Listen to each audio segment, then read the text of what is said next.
Hello and welcome to our second webinar presentation by the Underground Construction Association Young Members Group. If this is your first time joining us or you missed the introduction in the first webinar, I'd like to begin by introducing you to our group. My name is Erin Clark and I'm one of the 3 members of the new UCA of SME standing. Yes, hello. For the UCA Young Members. I'm the Professional Development Chair, and I'm joined by Anthony Bauer, the Chair, and Shannon Goff, the University Outreach Chair. The UCA Young Members are a group of professionals and students of all ages with a common interest to grow and develop the population of engineers and construction professionals under the age of 35 Is that better? within the underground industry.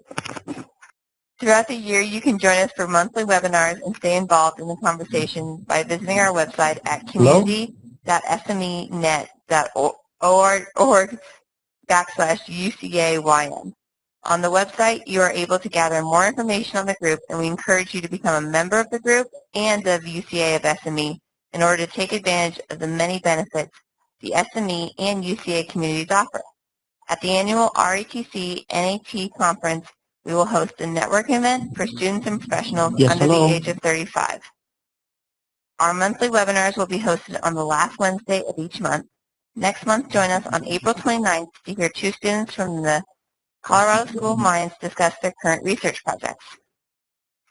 Today, we continue our webinar series with a presentation by Eric Wang on overcoming the challenges faced on the construction of the MTACC's East Side Access Project in New York City. Mr. Wang is Associate Principal for Tunnels, Manager for the Geotechnical and Tunneling Group at Jacobs Engineering.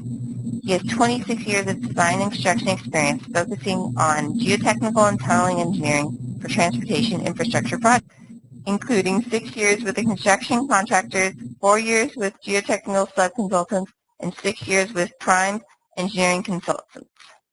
Eric specializes in permanent rock anchor systems and ground improvement techniques for underground structures. Eric has been in the project and operational roles in projects located in the United States, Canada, and Germany. Eric is a strategic outreach community member for the UCA of SME and is also affiliated with the MET section, the ACE, and the Deep Foundation Institute. Thanks for presenting today. When you're ready, please share your screen. Welcome and good afternoon, everyone. Thank you for joining today's webinar entitled Overcoming Construction Challenges on MTA Capital Construction's East Side Access Project. My name is Eric Wang, and I'm coming from Jacobs Engineering. This slide is a brief background. I'm originally from Montreal, and I earned a bachelor's in engineering and civil engineering, as well as a MEng in mining engineering from McGill University. Began my career working for a tunneling contractor in 1989, working on $3 million drill and blast tunnel job, a connecting tunnel under the St. Lawrence River that also featured shaft sinking and tie-in to an existing plug to the Southern Interceptor. That was my first tunnel construction project, and I was with that contractor for about 3 years.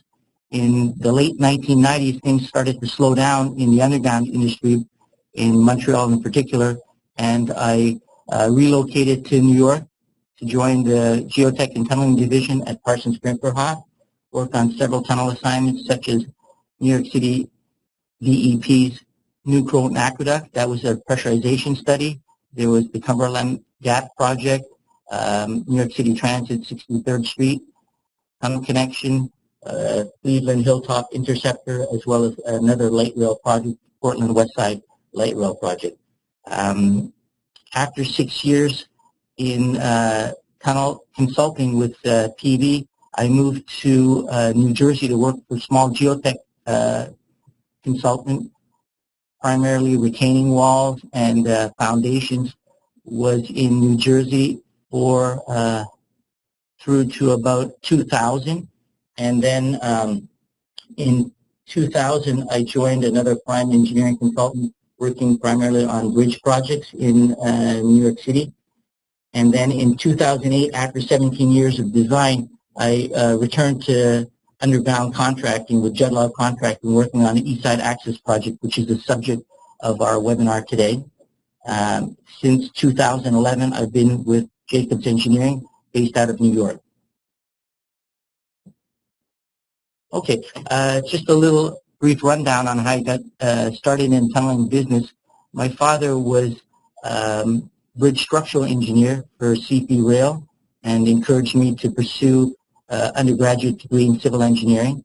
And from there, general civil engineering courses, and I began a master's in 1988 in mining underground. During my first interview, one of the interesting questions that came up was what was my real career goals and my interest, which is the tunneling contractor that I began working with. Mentioned my background with civil, general civil background, as well as my interest in underground construction.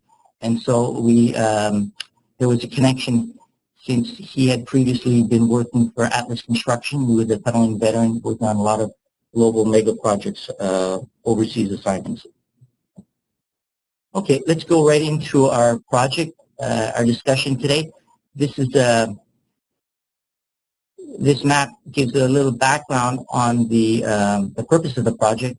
Basically, it's a connection, a commuter rail connection from Long Island, basically Long Island Railroad, taking commuters into the east side of Midtown Manhattan using the lower level of an existing 63rd Street tunnel to beneath the East River and proceeding south beneath Park Avenue, tying into a new station facility beneath Grand Central Station.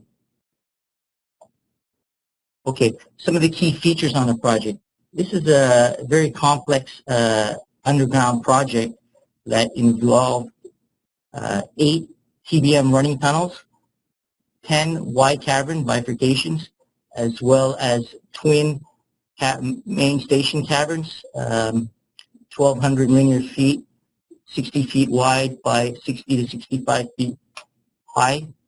And what we see here in the upper right-hand corner are some of the challenges that we had to overcome.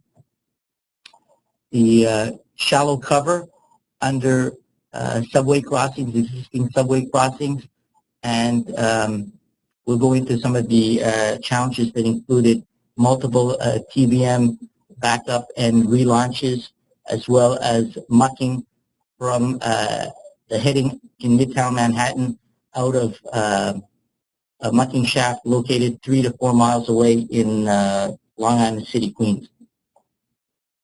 Okay, some basic description of the project. Talked about the 8 22-foot diameter TBM tunnels for a total of just over 32,000 linear feet.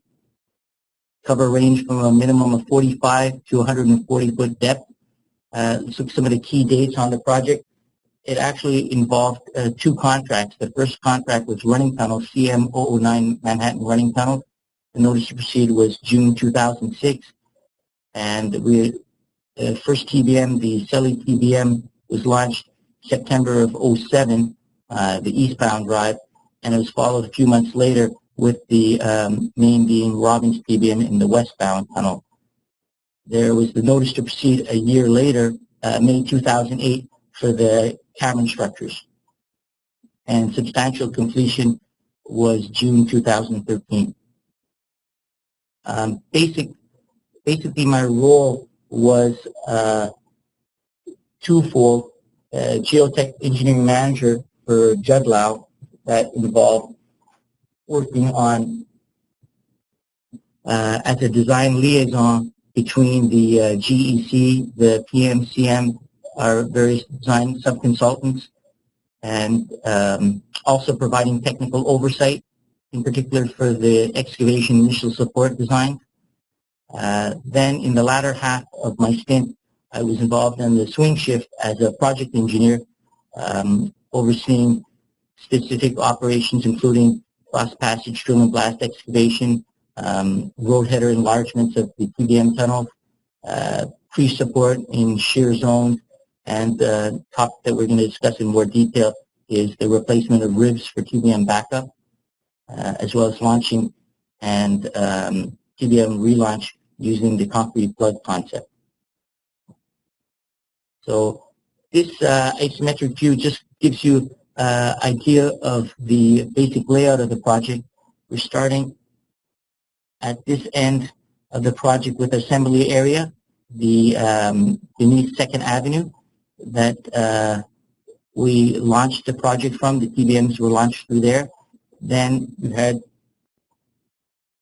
from there you have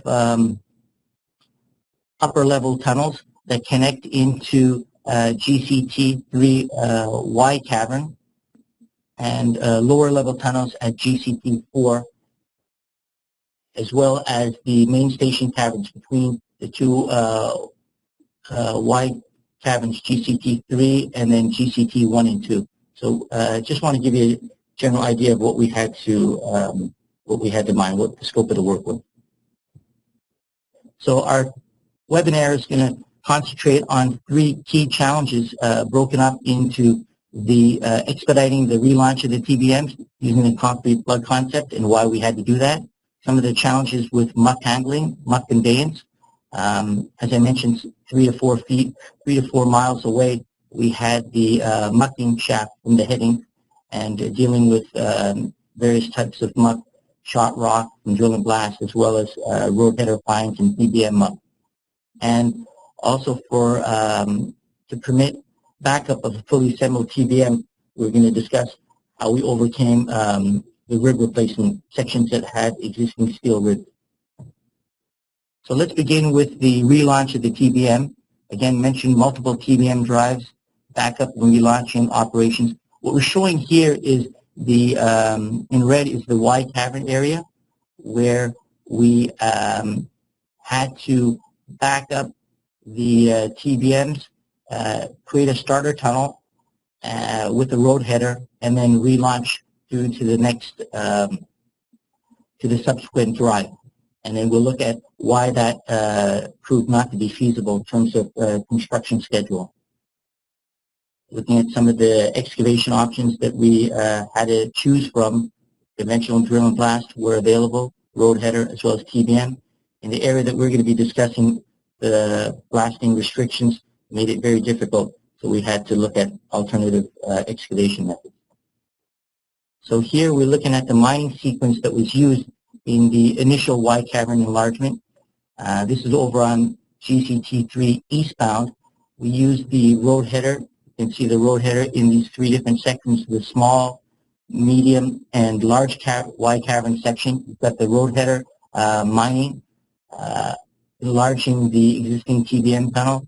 You've got the, over here, you've got the drill jumbo installing the initial support. Drill jumbo installing the initial support. And then you've got the scoop tram working on mucking out the heading. Okay, here, this cross passage, as we mentioned, we looked in plan view, we saw the small down here, medium, and then the large Y cavern sections. And what I'd like everyone to focus on is you see the ramp, the muck ramp that we had to create in the medium and large Y cavern section. And the purpose of that was to provide access for the road header so we could reach the arch, excavate the arch, get access to that. Okay, talking about some of the specific construction challenges with the road header, some of the material that we encountered at GCT3 eastbound proved to be very abrasive amphibolite, in particular below the spring line, that generated extensive wear on the picks, so a lot of delays with changing out the picks on the road header cutter head.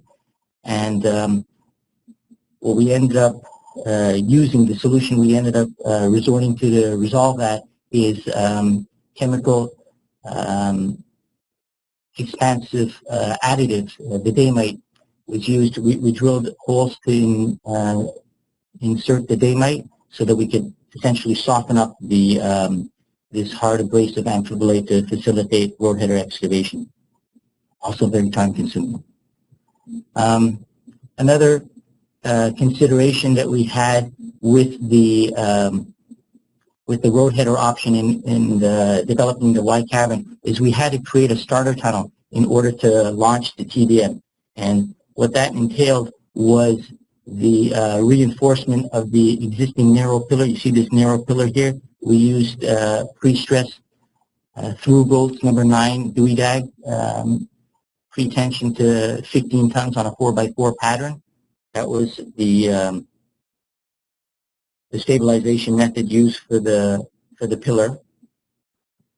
As well, you can see up in this area, we also included channels to help stabilize the areas where the grippers would be launching out of the starter tunnel. So here we see a photo of the drill jumbo working from the completed TBM drive, the initial TBM drive, and installing the through bolts, pillar reinforcement into the starter tunnel. Here we see mining of the starter tunnel in progress. You note up here the mine straps that we used to provide protection of the brow.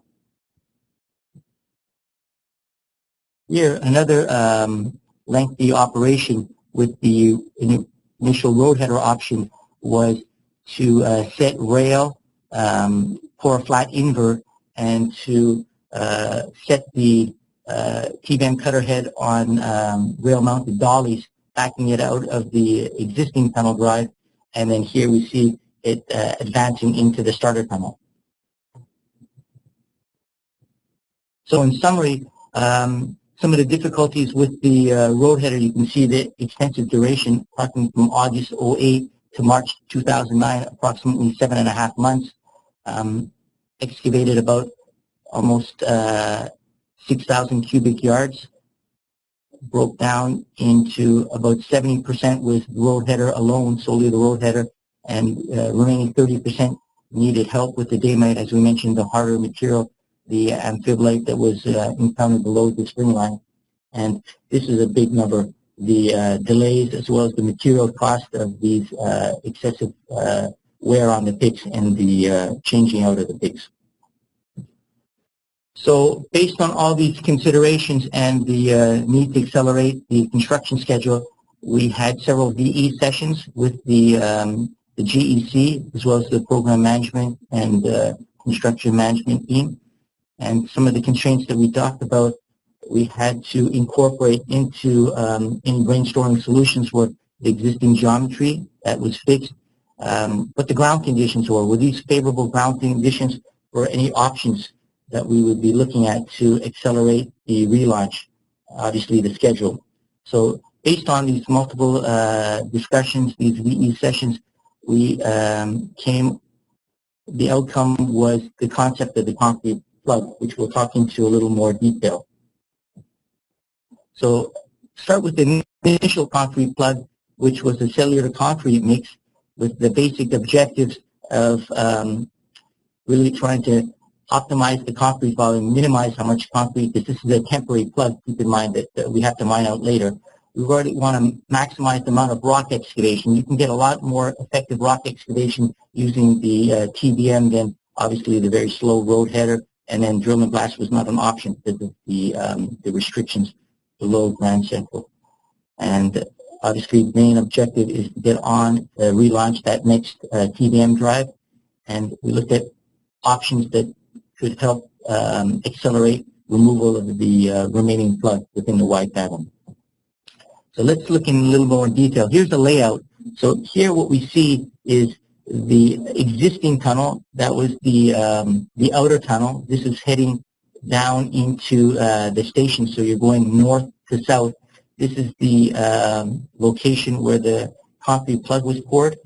And then here, this second drive, that's the TBM that mined through there. And what you see here is you extended the concrete plug still within the wide cavern, but you had to extend it to a certain point where we achieved the minimum pillar thickness. So that's why this extra was, the temporary concrete plug was extended to this point to get that minimum pillar thickness.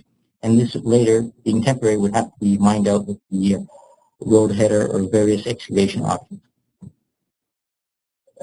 So again, what I want to show here was a comparison of what we did over on the eastbound side using the slow roadheader, 7.5 month duration versus, sorry about that, versus what we are trying to achieve with this new option, the concrete plug. pouring the concrete plug in the existing tunnel and accelerating the TBM relaunch. So let's look in a little bit more detail what we did. Okay, so here this is the cross section to give you an idea of the various sections within the Y cavern. You know, keep in mind these are the limits of the Y cavern that we have to achieve. What's important to see here is these are not the typical bolts that we have for the running tunnel. This is an area where you're going to enlarge the TBM running tunnels to bifurcate in the Y caverns. So these are longer bolts that we have to install. So obviously they had to be installed in the existing tunnel prior to the concrete pour. And then in the subsequent tunnel, we install that after the TBM was relaunched. Another important consideration was how would the main beam hold up, the main bearing hold up under this mixed phase condition. You got some rock as high as 14 KSI unconfined compressive strength versus the cellular concrete at about 1 KSI. So obviously this uneven loading would have to be considered, and we how we consider that, we did an analysis of the maximum overturning moment that the main bearing was designed for and compared that with this situation, the what we call mixed phase condition. And with that, we were able to back calculate and figure out what the limit was on our thrust on each of the disc cutters so that we would avoid damaging the main bearing. Okay, and another interesting note I want to bring up is some of the construction difficulties with the concrete plug that we addressed in subsequent refinements of this concept was when we had the spalling. This is an area where the grippers are pressing against this cellular concrete, and without confinement at the top of the concrete plug, we experienced the spalling, and to such an extent that there was actually damage.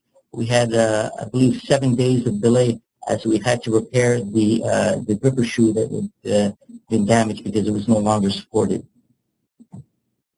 So what we did to address that, in these particular areas where spalling became an issue, we installed on the top of the concrete, this temporary concrete plug, we put some additional timber cripping to provide some confinement, and obviously try to minimize the gripper forces. Okay, the last piece of the plug option, as I mentioned, this is a temporary reinforcement of the existing pillar to allow expediting the TBM relaunch. So obviously we had to remove that to allow excavation, continued excavation within the Y cavern to open it to the final cavern limits. Okay, so we talked about various refinements and variations of the original concrete plug concept, basically lessons learned, if you will. Concept number 2, which was back at GCT5 westbound, we said, hey, listen, with that cellular concrete mix, we've got a lot of issues with the spalling, so we really focused on something that provided high early strength, self-leveling concrete mix, but also realizing that we'd have to subsequently remove this temporary plug. We also looked for something that wouldn't have would have a reasonable 28-day strength to facilitate removal. We also want to reduce the concrete volume. Obviously, removal depends on how much concrete you put into that plug. So one option that we looked at is taking up some of the volume with this bladder, this water bladder that was secured to the invert, filled with water, and take up some of the volume. As I mentioned, concrete removal, plug removal was a concern, so we came up with this innovation of an arrangement of vertical PVC piping that provided access. You know, after this is poured, now we have access to install the damite, you know, to facilitate breakup of that and subsequent removal of the plug. So here we see some action photos. You've got the emergency catwalk up here, to provide access all along the concrete plug. See the pour and then the post-pour after stripping. Okay, moving right along to another concept we came up with on the concrete plug is we were pretty happy with the concrete mix, but we really want to accelerate removal of the plug. And here we also looked at how we could accelerate direction of the form for the plug. And so what we did is before we backed up the TBM, we created drill and blast niches. These niches were storage niches that accommodated two things. They accommodated the formwork for the bulkhead for the concrete plug, as well as the dollies for the cutter head for backing up the TBM. So that was very helpful. And the roadheader excavation of the plug, you'll see that more clearly why we needed to do that on the subsequent slide, the layout. So here we're looking at, it's very sensitive, the mouse, but here's the plug, and then this is the subsequent TBM drive.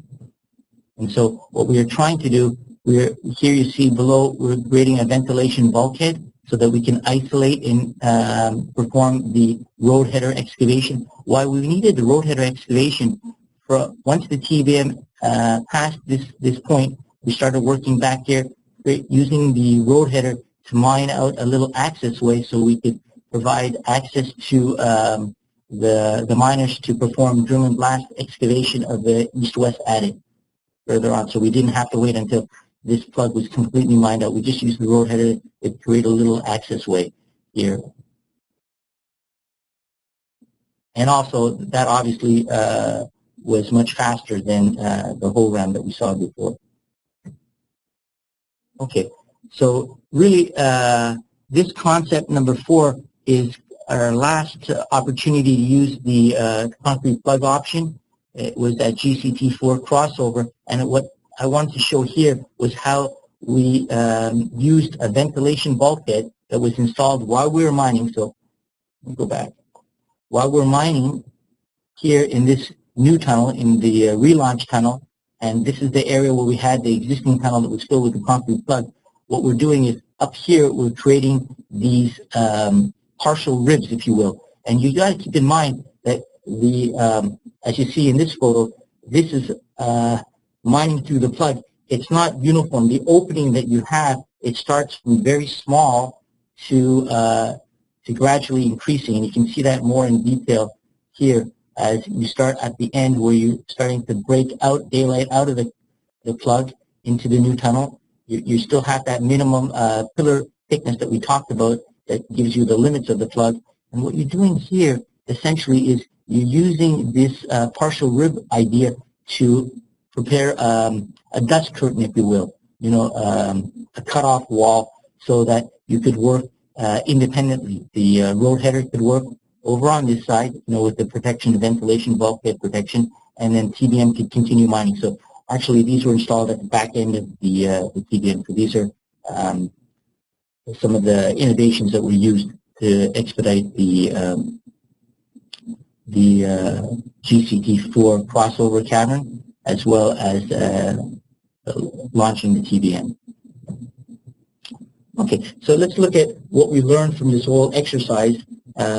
The importance of expediting TBM relaunch. Obviously, we couldn't continue with the number of relaunches that we had. We couldn't continue with the slow, tedious roadheader option, and also be prone to excessive pick wear if we encountered some of that hard amphibolite. What you did with the relaunch, you also had an opportunity to mine more of the Y cavern limits. It's more productive to mine with the tunnel boring machine than these other methods. So if we could incorporate that into the overall plan, that was a plus.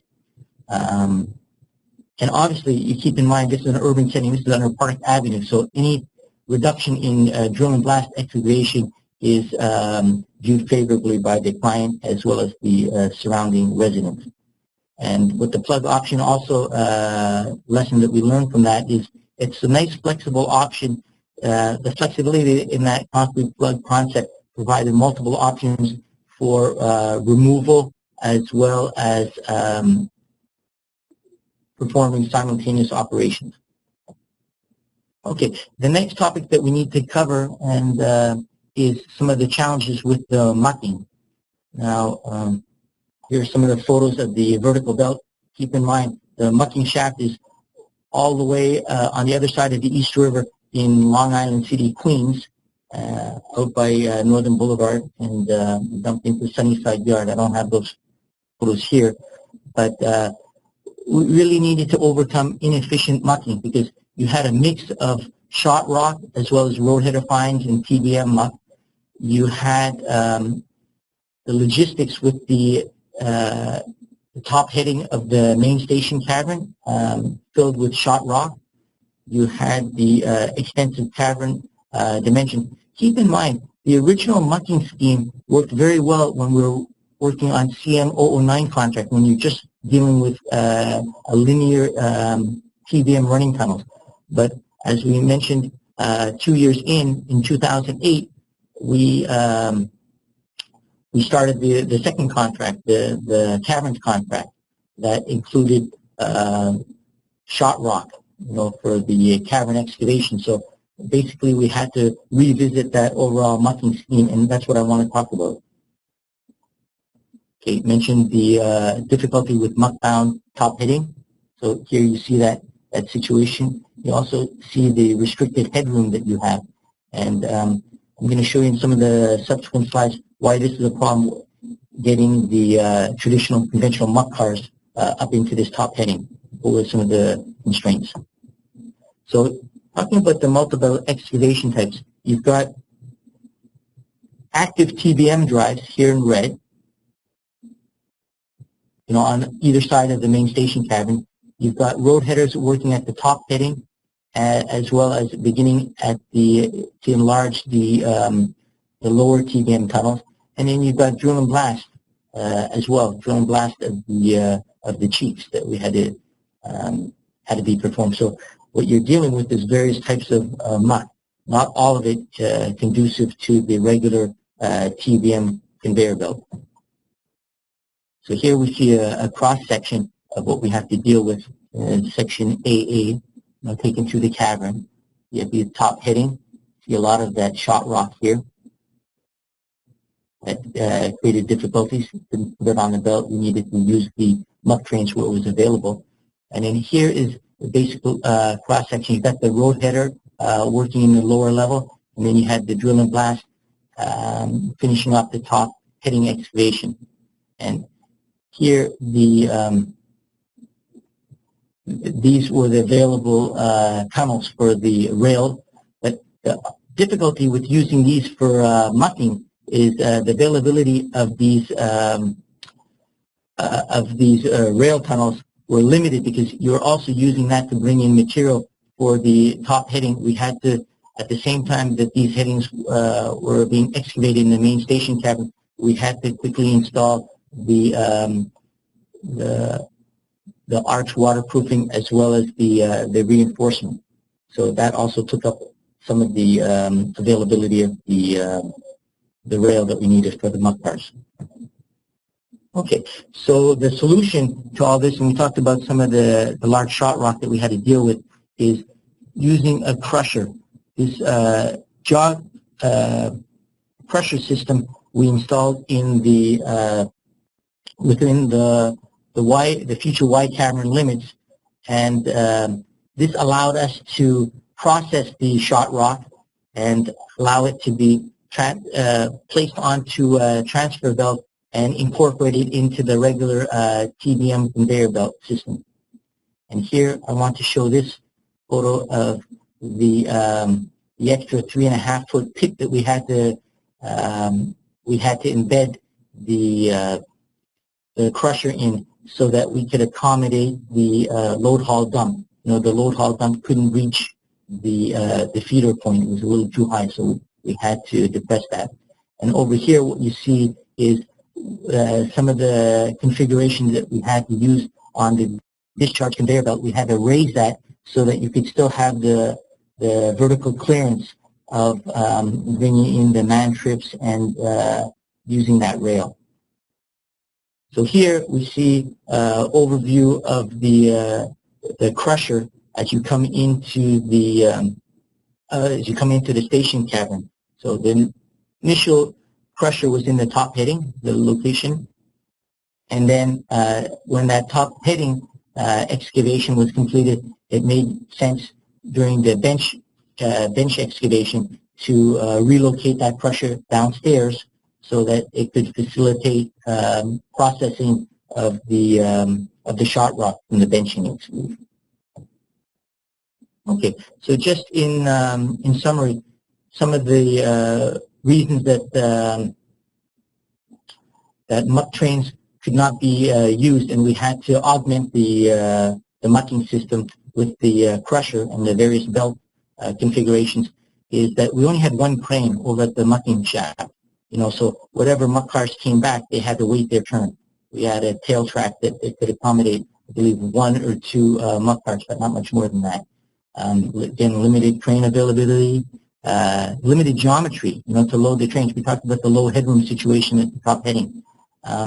Rail availability, again, is a concern. So the crane availability, limited rail, low headroom, and inability to meet schedule stayed with that original mucking scheme. Okay, the last construction challenge that I want to touch upon is rib replacement. Now, why did we have to look at rib replacement carefully? Is because we had, as I mentioned, 2 types of TBMs. One is the Selly double shield that did not have a collapsible cutter head feature. So the problem with this is we could not reduce the cutter head and back it out of ground class 3 conditions where we had all this existing ring steel. So we had to come up with a scheme that could replace this ring steel.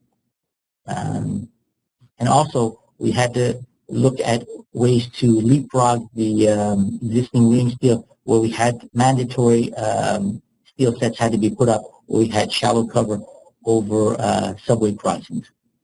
And then obviously any system had to be proof tested. Okay, so we started out by identifying the areas where ring steel would be interfering with the TBM backup operations to allow TBM to back up and relaunch. So these 5 locations were areas that we actually visited as a team, each of these locations. Bear in mind, some of this ring steel was installed based on the contract drawings that were designed based on the existing test boring information. But now we had an opportunity for revisiting the TBM board, the completed TBM board, and seeing what that actual ground conditions were like, and to see if there were some opportunities to upgrade some of the support classes. Also, I didn't include the slides, but some of the locations were fallout zones, like this cathedral void, areas where we had shear zones, Christmas shear zone, and I'll go into some of the solutions that we had. Okay, again, I mentioned there's some areas where we had mandatory sets had to be installed, so even if we backed up the TBM, we had to leapfrog and reinstall in front of the TBM, you know, bringing your steel through the TBM and reinstalling so that you'd have that mandatory set under the shallow cover for the existing subway crossings. What was the approach that we used? As I mentioned, we had the existing TBM boards provided actual access to actual ground conditions. So we had the geotechs from the various parties, the contractor, the GEC, as well as the PMC and the CM teams pay visits to these 5 locations where the steel sets had been installed and where they were in the way blocking TBM backup. And that provided the opportunity, as I mentioned, to look at the actual ground conditions and see if there's opportunities to perhaps upgrade or maybe update the ground support classes. So this was all done in a team environment with sessions, risk management workshops, where we reviewed the findings in the field and came up with sound criteria, practical criteria that could also be verified in the field. Okay, so we mentioned one of the systems in areas where we didn't have the mandatory ring steel and the ribs could be replaced, such as some of these fallout zones that we're looking at here. And look at this sketch that we have of basically takes you through the operation, starting from the mixing, the careful observation of the drilling and installation. You got to keep in mind that this is an area where we had sustained fallout. So in order to continue mining the TBM, we had to place backfill, cellular backfill. And so that provided a very clear indication. When you're drilling these MAI bolts, these self-drilling anchors, you can tell the difference in the resistance when you're going through the backfill compared to in the host rock. So the requirement was 10 foot of competent embedment, 10 foot into the competent rock. Then once we achieved that, then we proceeded in this step number 2 to inject grout through the MAI bolt. There was a sacrificial drill bit that popped off and allowed the grout to be injected, fully encapsulating the bolt. The pressure gauge indicating the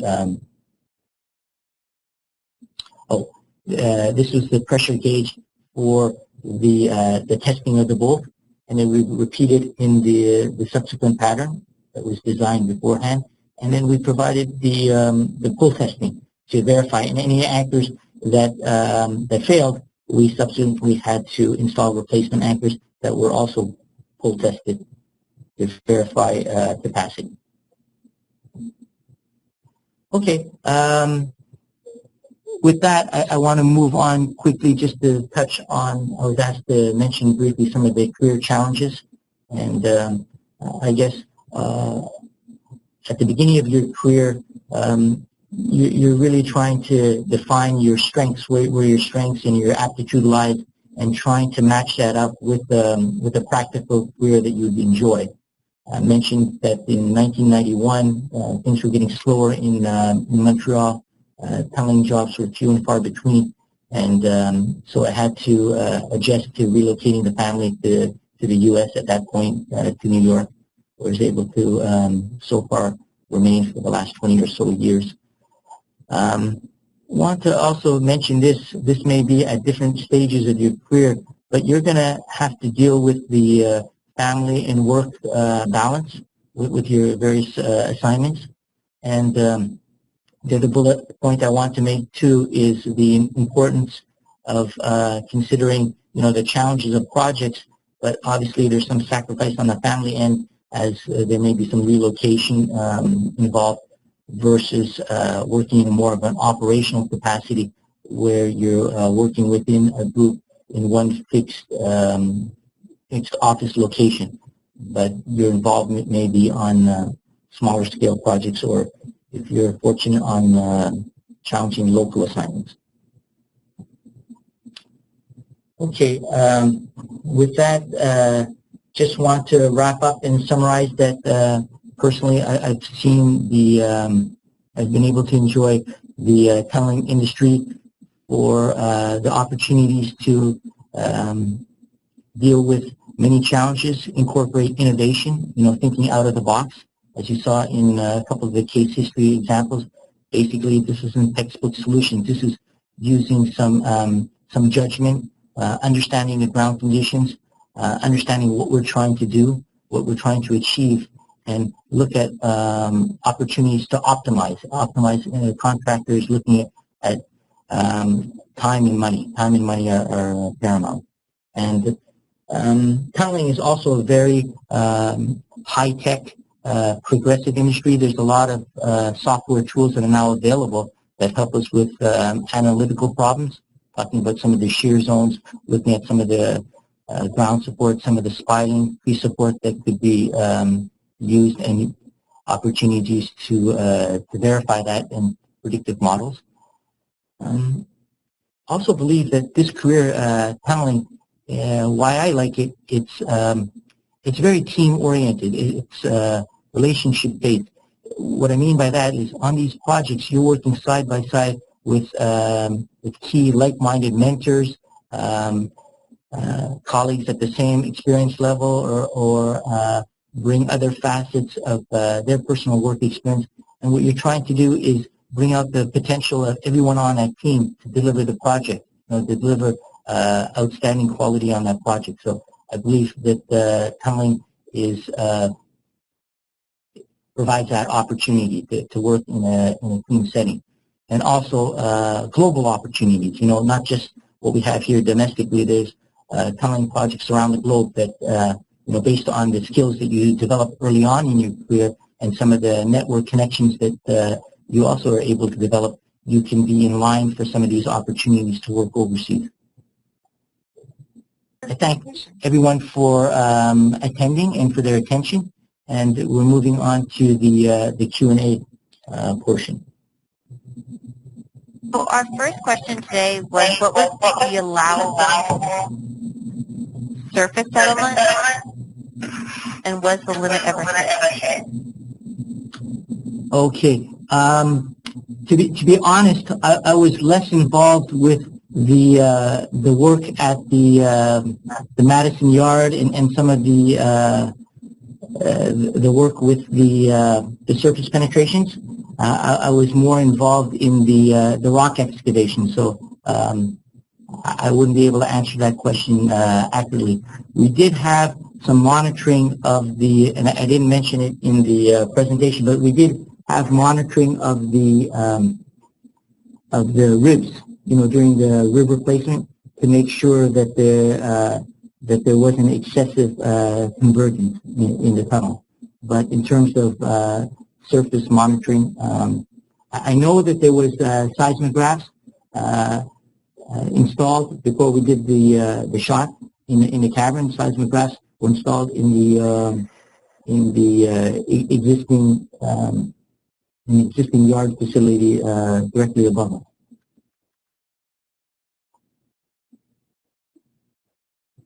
Okay, Eric, it sounds like those are all of our questions. If anyone has any other questions, please make sure to email Eric. On his last slide was his contact information, Eric, ERIC, Wang @jacobs.com. There you go. Thank you for joining us today, and as Heather mentioned, the webinar will be available, the recorded webinar will be available in a few days.